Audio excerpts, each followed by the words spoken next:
हाँ विद्यार्थी मित्रों, आपणे अगाउना क्लासोमां चेतातंत्रनी वात करी। प्राणीओमां नियंत्रण अने संकलन माटे चेतातंत्र होय छे अने ए चेतातंत्रनुं वर्गीकरण करी अने एना जे अगत्यना अंगो छे, खास करीने मगज अने करोड़रज्जु, एनी आपणे डिटेलथी वात करी। साथोसाथ मगजना विविध भागो, एना कार्यो अने करोड़रज्जु संचालित एक बहु महत्वनी क्रिया जेने आपणे परावर्ती क्रिया तरीके ओळखीए छीए, तो ए क्रियानी पण आपणे चर्चा करी। हवे वनस्पतिनी अंदर याद करो मित्रों, चेतातंत्र होतुं नथी, तो पछी वनस्पतिनी दरेक क्रियाओनुं संचालन, नियंत्रण, संकलन कोना द्वारा थाय छे, तो एनी आजे आपणे चर्चा करीशुं।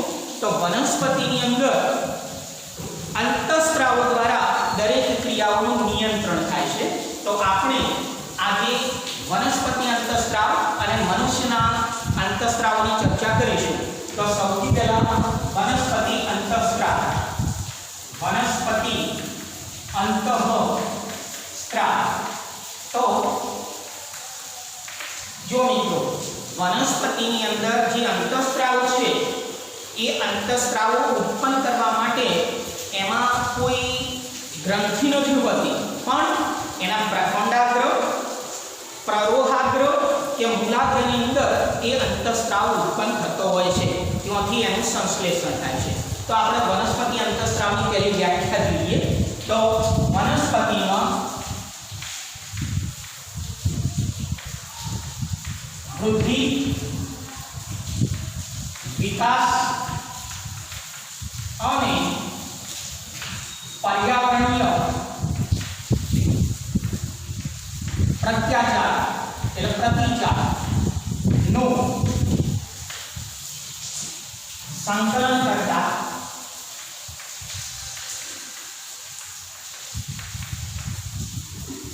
રાસાયણિક સંયોજનોને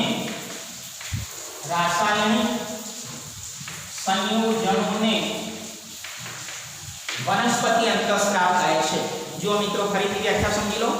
वनस्पति अंतःस्राव एटले वनस्पतिमां वृद्धि, विकास अने पर्यावरणीय प्रतिचारनुं संकलन करता रासायनिक संयोजन एटले रासायनिक संकलनो छे। तो हवे वनस्पतिनी अंदर जे अंतःस्राव छे, ए बे प्रकारना अंतःस्राव छे। एना अंतःस्रावने आपणे बे प्रकारना वहेंचीए छीए। बे प्रकार, एक वृद्धि प्रेरक, जे वृद्धि साथे संकळायेलो छे, वृद्धि प्रेरक, अने बीजो ए वृद्धि अवरोध, वृद्धि अवरोधक। तो जो फरीथी वनस्पति अंतःस्रावनी व्याख्या आपी आपणे, एना बे प्रकार पड्या, वृद्धि प्रेरक अने वृद्धि अवरोधक। तो आपणे सौथी पहेला वृद्धि प्रेरक अंतःस्रावनी वात करीशुं। वृद्धि प्रेरक अंतःस्राव तो वनस्पतिनी अंदर वृद्धि प्रेरक अंतःस्राव 3 छे। एमां नंबर 1, पहेला नंबरमां ऑक्सिन। ऑक्सिन तो आ जे ऑक्सिन अंतःस्राव छे, ए सामान्य रीते प्ररोहाग्रमा एनुं संश्लेषण थाय छे। तो ए प्ररोहाग्र मां एनुं संश्लेषण थाय छे અને એ સામાન્ય રીતે જે કોષની લંબાઈ છે એ વધારે છે। કોષની લંબાઈમાં એ વધારો કરે છે। તો હવે જુઓ મિત્રો, સામાન્ય રીતે વનસ્પતિનો જે ભાગ એનો કોઈ પણ પ્રકોંડનો સૂર્યપ્રકાશ તરફ હોય, એના સિવાયનો જે ભાગ છે, સૂર્યપ્રકાશથી વિરુદ્ધ બાજુનો જે ભાગ છે એના પ્રકોંડમાં सामान्य रीते जे आ ऑक्सिन छे ने ए तरफ प्रसरण पामे छे अने सूर्यप्रकाशनी बीजी बाजुना जे कोषो छे एमां एनुं प्रमाण वधे छे, એટલે એ કોષોની લંબાઈમાં એ વધારો કરે છે અને એને પરિણામે પ્રખંડમાં સૂર્ય તરફનો જે ભાગ છે ને ત્યાં આ ઓક્સિન હોતો નથી, એની વિરુદ્ધ બાજુએ હોય છે। એટલે જે બાજુ સૂર્ય છે ને એ બાજુના કોષોની લંબાઈ વધારે વધતી નથી, વધુ એની વૃદ્ધિ થતી નથી, પણ એનાથી વિરુદ્ધ બાજુ જે ભાગ છે એના કોષોની લંબાઈ વધે છે, એને સૂર્યપ્રકાશની બીજી તરફ એની સામેની તરફના જે પ્રકોંડના કોષો છે ને એની લંબાઈનો વચ્ચે એટલે ધીમે ધીમે એ પ્રકોંડ છે ને એમાં એ તરફની લંબાઈ વચ્ચે એટલે ધીમે ધીમે એ પ્રકાંડ એ વનસ્પતિનું જે હલનચલન છે એની વૃદ્ધિ છે સૂર્યપ્રકાશ તરફ થશે એટલે ટૂંકમાં જે આગળ આપણે વાત કરી હતી ને એ પ્રમાણે જે પ્રકાશ આવર્તન છે એ પ્રકાશ આવર્તન માટે આ અંતઃસ્ત્રાવ જવાબદાર છે. ફરી સમજી લો, ઓક્સિન એટલે પ્રવાહાગ્ર કે પ્રકોંડાગ્રમાં ઉત્પન્ન થાય છે, કોષોની લંબાઈમાં વધારો કરે છે, પણ બધા જ કોષોની લંબાઈમાં વધારો નથી કરતો. સૂર્યપ્રકાશથી વિરુદ્ધ બાજુએ પ્રકોંડનો જે ભાગ છે એ તરફ એ પ્રસરણ પામી અને એ બાજુના કોષોની લંબાઈમાં વધારો કરે છે. એટલે એ પ્રકોંડમાં જે બાજુ પ્રકાશ નથી એ બાજુની કોષોની લંબાઈ વધશે અને જે બાજુ પ્રકાશ છે એ બાજુ ધીમી બનશે. એટલે એ પ્રકોંડ ધીમે ધીમે એ સૂર્ય તરફ નમે છે, સૂર્ય તરફ વળે છે અને એ પ્રકાશ અનુવર્તન તો એના માટે આ ઓક્સિન જવાબદાર છે.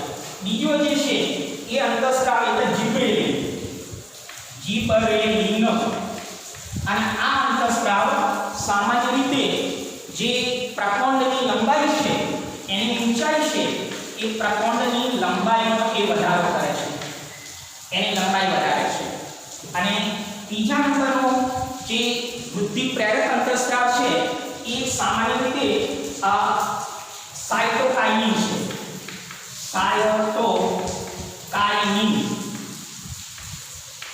સાયટોકાઇનિન અને આ સાયટોકાઇનિન અંતઃસ્ત્રાવ સામાન્ય રીતે જે કોઈ પણ ફળ અથવા કોઈ પણ પુષ્પ છે એના કોષો જો ઝડપી વિભાજન પામે છે એટલે ઝડપી કોષ વિભાજન સાથે સંકળાયેલો છે.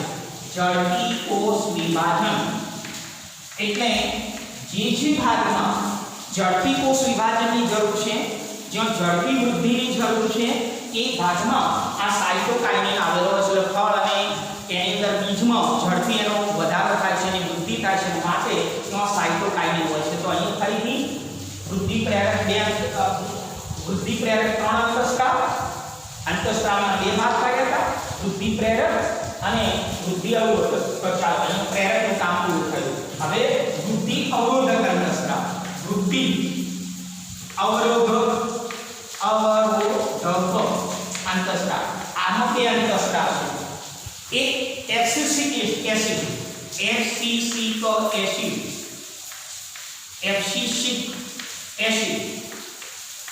અને બીજો એ ઇથિલિન.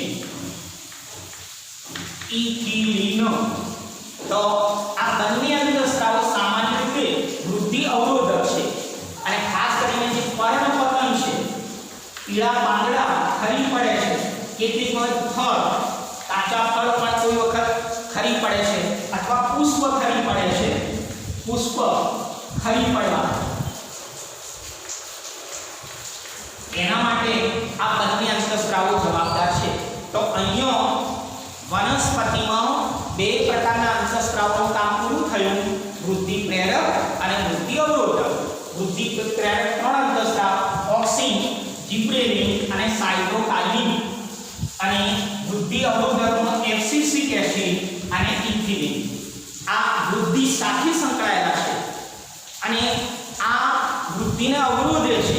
એટલે ખાસ કરીને પર્ણપતન, ફળ અને પુષ્પ કેટલીક વખત એ ખરી પડે છે તો એના માટે આ બંને અંતઃસ્ત્રાવ જવાબદાર છે. તો અહીંયા આપણે સામાન્ય રીતે વનસ્પતિ અંતઃસ્ત્રાવનું કામ અહીંયા પૂરું થયું. હવે આપણે મનુષ્યમાં અંતઃસ્ત્રાવની વાત કરીશું.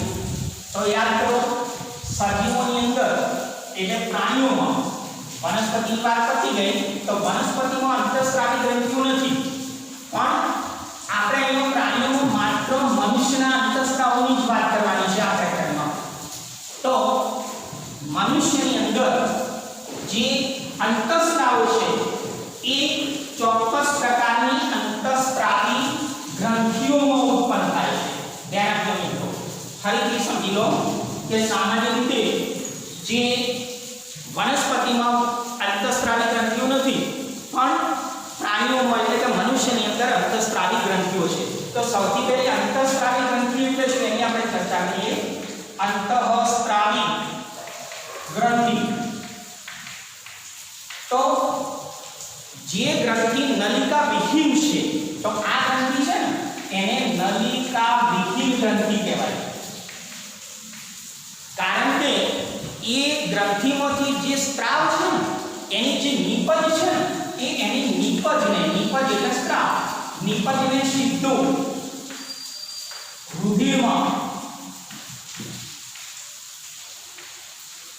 એ મૂકી દે છે અને રુધિર દ્વારા એ અંતઃસ્ત્રાવ એ આખા શરીરમાં એ પ્રસરણ પામે છે. તો ફરીથી અંતઃસ્ત્રાવી ગ્રંથિ એટલે જે ગ્રંથિને નલિકા ન હોય એમાંથી સ્ત્રાવતા નિપજ એટલે કે અંતઃસ્ત્રાવ એને એક જગ્યાએથી બીજી જગ્યાએ મોકલવા માટે નલિકા ન હોય પણ રુધિરની અંદર એ ભળી જાય અને રુધિરમાં ભળી અને આખા શરીરમાં જ્યાં જ્યાં એની જરૂર હોય ત્યાં એ પહોંચે એવી વ્યવસ્થા જે ગ્રંથિ દ્વારા થતી હોય એને અંતઃસ્ત્રાવી ગ્રંથિ અથવા નલિકા વિહીન ગ્રંથિ કહેવાય. હવે જો મિત્રો આપણા શરીરમાં મોઢાની અંદર જે લાળ ગ્રંથિ છે ને એ અંતઃસ્ત્રાવી ગ્રંથિ નથી. કારણ કે લાળ ગ્રંથિમાંથી જે લાળ રસ ઉત્પન્ન થાય છે એ લાળ રસ આપણા મોઢામાં અંતઃસ્ત્રાવી ગ્રંથિમાંથી નલિકાઓ દ્વારા એ આપણા મોઢામાં આવે છે અને માટે લાળ ગ્રંથિ એ અંતઃસ્ત્રાવી ગ્રંથિ નથી. તો હવે મનુષ્યની અંદર મહત્વની 9 પ્રકારની અંતઃસ્ત્રાવી ગ્રંથિઓ છે. તો અહીંયા આપણે મનુષ્યમાં અંતઃસ્ત્રાવી ગ્રંથિઓની ચર્ચા કરીશું. મનુષ્યમાં અંતઃસ્ત્રાવી ગ્રંથિઓ તો જુઓ, સામાન્ય રીતે મનુષ્યની અંદર આપણા જુદા જુદા ભાગોમાં ચોક્કસ પ્રકારની આવી નલિકા વિહીન ગ્રંથિઓ આવેલી હોય છે. તો એમાં સૌથી પહેલા નંબર 1 સૌથી અગત્યની ગ્રંથિ એટલે પિટ્યુટરી ગ્રંથિ. પિટ્યુટરી ગ્રંથિ. બીજી પિનિયલ ગ્રંથિ. પિનિયલ ગ્રંથિ. તો ફરીથી પહેલી પિટ્યુટરી ગ્રંથિ, બીજી પિનિયલ ગ્રંથિ, ત્રીજી હાઇપોથેલેમસ. હાઇપોથેલેમસ. આ ત્રણેય ગ્રંથિઓ છે એ શીર્ષ ભાગમાં આવેલી છે. શીર્ષ ભાગ. ચાલો પછી ચોથા નંબરમાં થાઇરોઇડ. થાઇરોઇડ ગ્રંથિ. ચાલો ફરીથી જુઓ થાઇરોઇડ. પાંચમા નંબરમાં પેરાથાઇરોઇડ. પેરાથાઇરોઇડ ગ્રંથિ. ચાલો આ બંને ગ્રંથિઓ આપણા ગળામાં, ગળું એટલે ગ્રીવા અથવા ગરદન, તો ગ્રીવા અથવા ગરદન જેને આપણે ગળું કહીશું તો એ ભાગમાં થાઇરોઇડ ગ્રંથિ અને પેરાથાઇરોઇડ ગ્રંથિ આવેલી છે. એના પછી છઠ્ઠી થાઇમસ. હવે આ જે થાઇમસ ગ્રંથિ છે એ સામાન્ય રીતે છાતી, જેને આપણે ઉરસ કહીએ છીએ, ઉરસ અથવા એને આપણે છાતી તરીકે ઓળખીશું, તો એ છાતીના ભાગમાં આવેલી છે થાઇમસ ગ્રંથિ. સાતમી સ્વાદુપિંડ અને આઠમી એ એડ્રીનલ ગ્રંથિ. એડ્રીનલ ગ્રંથિ. તો આ બંને જે ગ્રંથિઓ છે એ ઉદરમાં આવેલી છે. ઉદરના ભાગમાં ઉરસ અને આ ઉદર. ઉદર એટલે પેટ, ઉરસ એટલે છાતી. અને 9 નંબરની અંદર આપણે બે ભાગ પાડીશું. એમાં જો પુરુષ હોય તો પુરુષમાં શુક્રપિંડ અને સ્ત્રીમાં અંડપિંડ. ચાલો તો આ જે 9મી ગ્રંથિ છે પુરુષમાં પણ અલગ છે અને સ્ત્રીમાં અલગ છે. પુરુષની અંદર શુક્રપિંડ છે અને આ શુક્રપિંડ છે એ ઉદર ગુહાની બહાર, ઉદર ગુહાના બહારના ભાગમાં, અને સ્ત્રીની અંદર જે અંડપિંડ છે એ ઉદર ગુહાના ખોલામાં, એ ઉદર ગુહામાં. બરાબર. તો ચાલો ફરીથી મિત્રો સમજી લો. અંતઃસ્ત્રાવી ગ્રંથિ એટલે નલિકા વિહીન ગ્રંથિ. એ પોતાની જે નિપજ છે એ નિપજને રુધિરની અંદર ભેળવી દે છે અને ત્યાંથી એ અંતઃસ્ત્રાવો એટલે નિપજ એ આખા શરીરમાં જ્યાં એની જરૂર હોય ત્યાં એ અંતઃસ્ત્રાવો પહોંચી અને એ પોતાનું કાર્ય કરે છે. હવે મનુષ્યમાં 9 પ્રકારની અંતઃસ્ત્રાવી ગ્રંથિઓ. પહેલી પિટ્યુટરી ગ્રંથિ, બીજી પિનિયલ ગ્રંથિ, ત્રીજી હાઇપોથેલેમસ. આ ત્રણેય ગ્રંથિઓ શીર્ષ ભાગમાં છે. એના પછી ચોથી થાઇરોઇડ અને પેરાથાઇરોઇડ, એ બંને આપણા ગળાના ભાગમાં છે. થાઇમસ એટલે ઉરસ એટલે છાતીના ભાગમાં છે અને સ્વાદુપિંડ અને એડ્રિનલ એ ઉદર એટલે પેટમાં, અને છેલ્લે 9 નંબરમાં પુરુષ અને સ્ત્રીમાં બંનેમાં જુદી જુદી ગ્રંથિઓ છે. તો પુરુષની અંદર શુક્રપિંડ અને એ ઉદર ગુહાની બહાર આવેલી છે અને સ્ત્રીની અંદર અંડપિંડ એ ઉદર ગુહામાં આવેલી છે. તો આપણને મનુષ્યમાં જે ગ્રંથિઓ છે એ ગ્રંથિઓનું સ્થાન અને એનું નામ આપણને કમ્પ્લીટ આવડવું જોઈએ. હવે આપણે આ દરેક ગ્રંથિઓ જે છે એ ગ્રંથિઓમાંથી મહત્વના જે અંતઃસ્ત્રાવો છે એ કયા કયા અંતઃસ્ત્રાવો કઈ ગ્રંથિમાંથી ઉત્પન્ન થાય છે અને એ મહત્વના કયા કાર્યો કરે છે અને સાથે સાથે એની ઉણપથી અથવા એની વધુ માત્રાથી કઈ ખામીઓ સર્જાય છે એની ચર્ચા એ હવે આપણે કરવાની છે. તો આ બહુ અગત્યની બાબત છે. તો આપણે અંતઃસ્ત્રાવી ગ્રંથિઓ કઈ કઈ છે મનુષ્યમાં એની આપણે ચર્ચા કરી લીધી. હવે આપણે આ અંતઃસ્ત્રાવી ગ્રંથિઓમાંથી ઉત્પન્ન થતા અંતઃસ્ત્રાવો અગત્યના અને એના કાર્યો, એની ખામી વધુ પડતા. જો મિત્રો અંતઃસ્ત્રાવોનું એક ખાસ સમજવા જેવું છે કે અંતઃસ્ત્રાવોની અંદર એ વધુ માત્રામાં પણ નુકસાનકારક છે, ઓછી માત્રામાં પણ નુકસાનકારક છે જો ખામીઓ સર્જાય છે. એટલે જરૂર પૂરતો જ અંતઃસ્ત્રાવ ઉત્પન્ન થવો જોઈએ અને એ અંતઃસ્ત્રાવનું કાર્યક્ષેત્ર અને એનું જે ઉત્પત્તિ ક્ષેત્ર છે બંને અલગ અલગ છે. તો ચાલો સૌથી પહેલા આપણે સામાન્ય રીતે હાઇપોથેલેમસ લઈએ. પહેલી ગ્રંથિ હાઇપોથેલેમસ.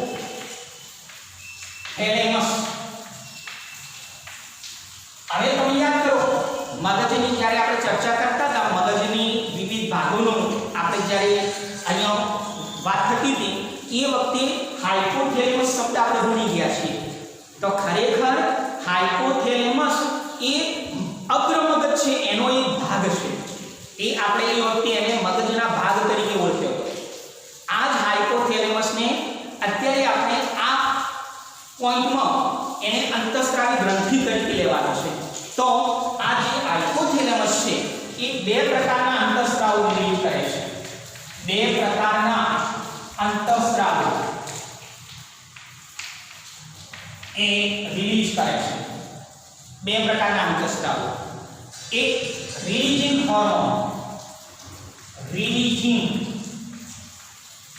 હોર્મોન, હોર્મોન એટલે અંતઃસ્ત્રાવ, અને એક અવરોધક અંતઃસ્ત્રાવ, અંતઃસ્ત્રાવ હોર્મોન. ચાલો તો ફરી સમજી લો. આ હાઇપોથેલેમસ એ યાદ કરો થેલેમસની નીચે અગ્રમગજમાં આવેલી હતી. એ મગજના ભાગ તરીકે એના કાર્યની એ વખતે ચર્ચા કરી. અત્યારે આપણે એને અંતઃસ્ત્રાવી ગ્રંથિ તરીકે વાત કરવાની છે. તો હાઇપોથેલેમસમાં 2 પ્રકારના અંતઃસ્ત્રાવો એ રિલીઝ થાય છે, એમાંથી છૂટા પડે છે.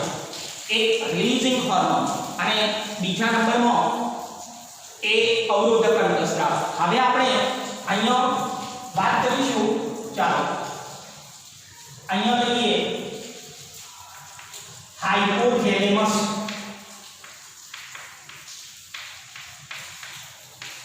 ચાલો હવે આ જે હાઇપોથેલેમસ છે એમાંથી લગભગ આપણે 6 પ્રકારના અંતઃસ્ત્રાવોની વાત કરીએ તો આમાંથી એક TSH, બીજા નંબરનો GH, ત્રીજા નંબરની અંદર આપણને મહત્વનો અંતઃસ્ત્રાવ મળશે ACTH.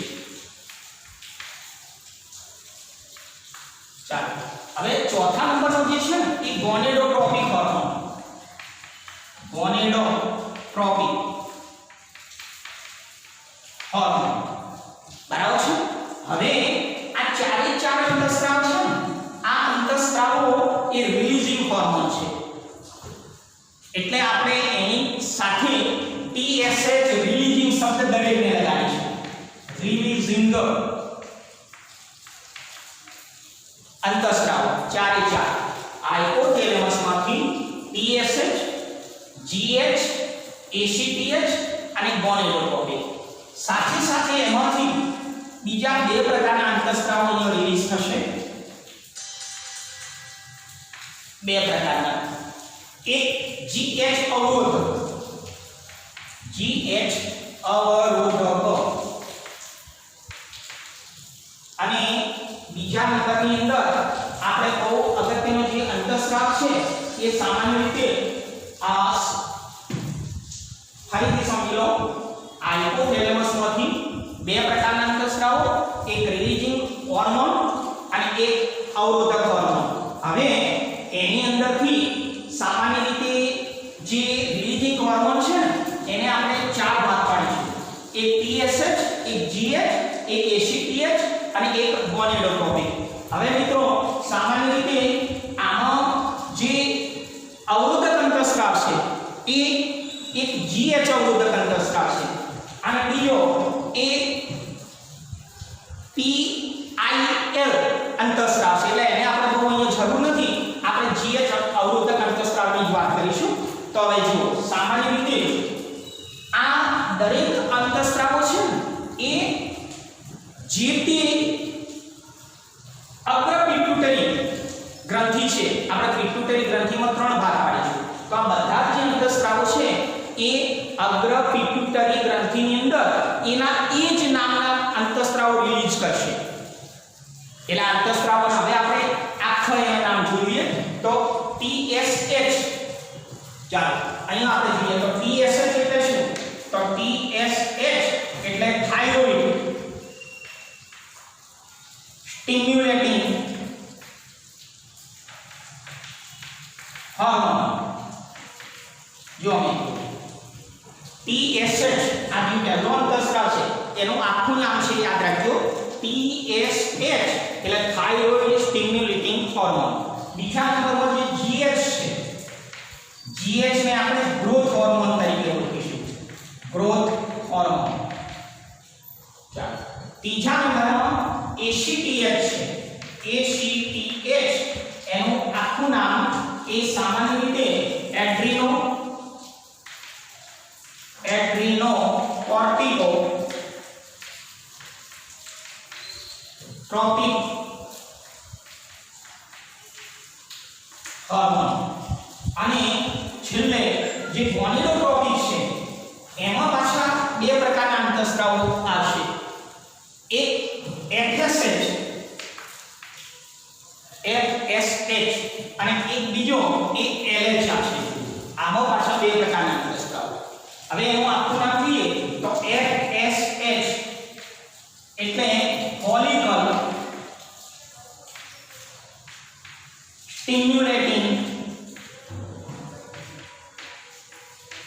હોર્મોન અને LH એટલે લ્યુટીનાઇઝિંગ હોર્મોન.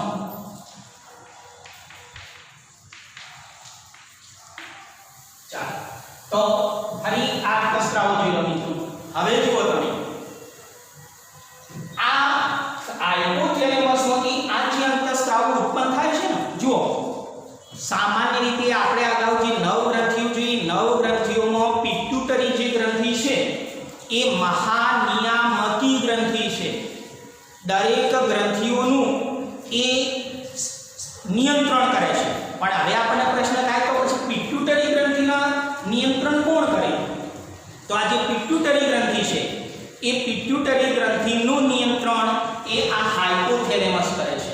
અને હાઇપોથેલેમસમાંથી આ જે બે પ્રકારના અંતઃસ્ત્રાવો ઉત્પન્ન થાય છે એ બંને પ્રકારના અંતઃસ્ત્રાવો એ પિટ્યુટરીમાંથી ઉત્પન્ન થતા અંતઃસ્ત્રાવોનું નિયંત્રણ અને સંકલન કરે છે. એટલે હવે પિટ્યુટરી જે ગ્રંથિ છે ને એને આપણે ત્રણ ભાગમાં વહેંચીશું. એક અગ્રભાગ, હવે આ દરેકનો પાછળ આખા નામ બરાબર સમજી લેજો.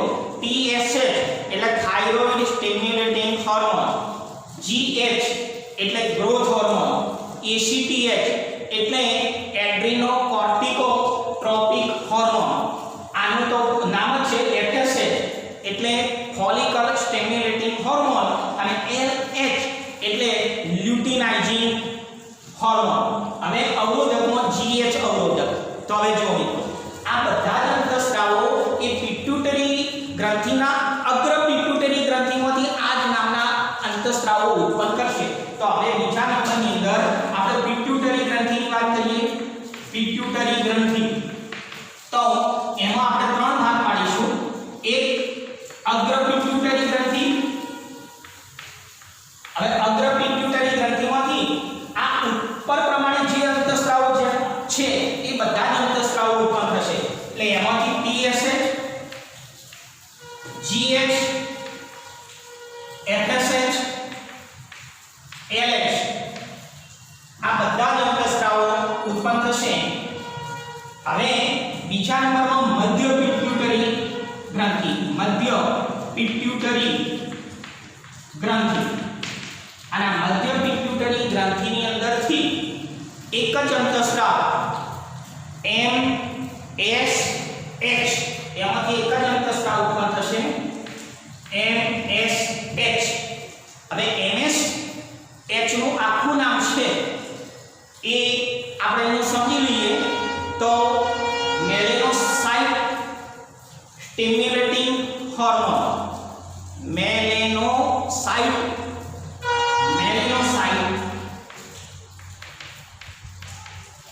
Stimulating hormone. Melanocyte stimulating hormone આ મધ્ય પિટ્યુટરી ગ્રંથિમાંથી ઉત્પન્ન થાય છે. અને જે પશ્ચ પિટ્યુટરી ગ્રંથિ છે, પશ્ચ પિટ્યુટરી ગ્રંથિ એમાંથી બે પ્રકારના અંતઃસ્ત્રાવો મુક્ત થાય છે. એક વાસોપ્રેસિન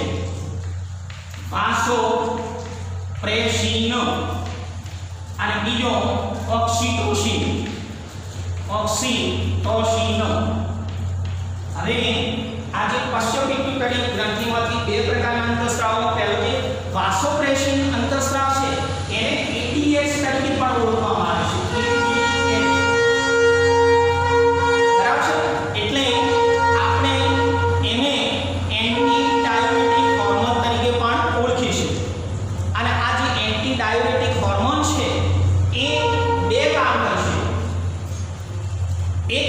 સૌથી પહેલું એનું મહત્વનું કામ આપણી જે મૂત્ર નિર્માણની ક્રિયા છે, મૂત્ર નિર્માણ.